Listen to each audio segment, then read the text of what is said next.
the field of chimeric antigen receptor T-cell therapy is a very exciting and moving field moving in the sense that we have a lot going on, and hopefully we will see a lot more over the next few years. As many of you know, ide-cel was approved for the treatment of relapsed refractory multiple myeloma. It's a CAR T-cell product which targets BCMA, B-cell maturation antigen.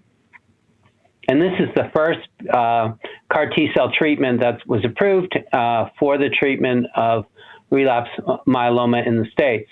And so we're very excited about this. There are others coming. This first product was Bluebird. It's managed by Bristol Myers Squibb, or BMS. Janssen has a product, Cell-to-Cell, it has the name, and they've made biologic license application to the FDA, and there's supposed to be a readout sometime in the fall, so hopefully we'll see a favorable nod from the FDA and that this will also be available. This also targets BCMA, and there are other similar products in the pipeline. Now, what makes this all kind of interesting is there are other ways of targeting BCMA. One is an antibody-drug conjugate. There's several that are in clinical trial.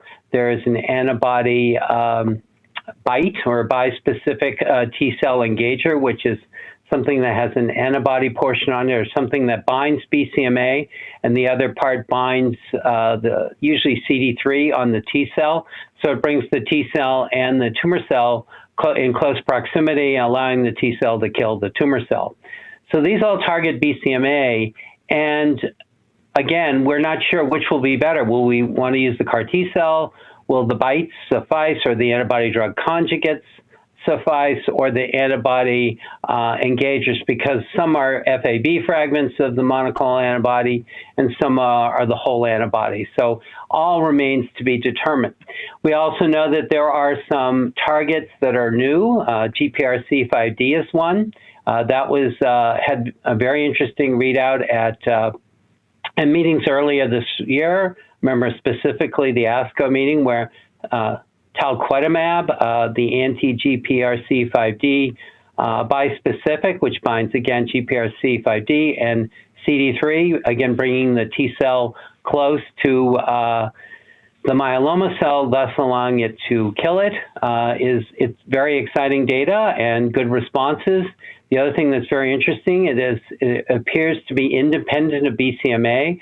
So even if BCMA is not expressed on the myeloma cell, the bispecific still works.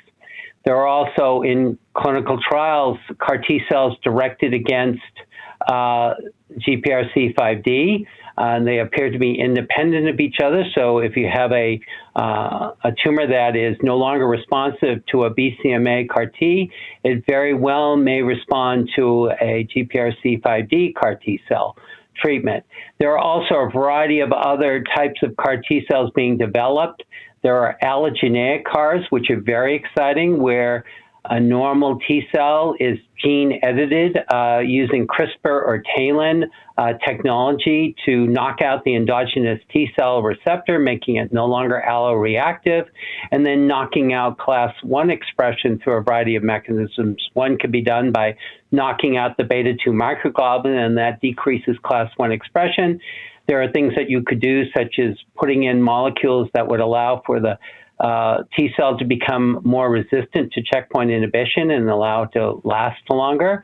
And so these allogeneic CARs are now in clinical trial, where you can essentially identify the patient and determine eligibility. If they are eligible, they usually receive some form of lymphodepleting chemotherapy, and then the CAR T cell is infused.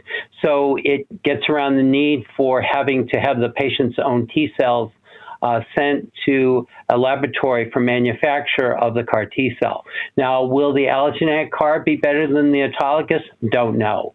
We do know that we still have, at least looking at the data of the approved CAR T cell, we have a need for improving upon outcomes because there still are patients who do progress. So this is sort of CAR T 101. We're just starting, and we're so excited that we're going to be able to have multiple opportunities to use this type of therapy to treat our patients.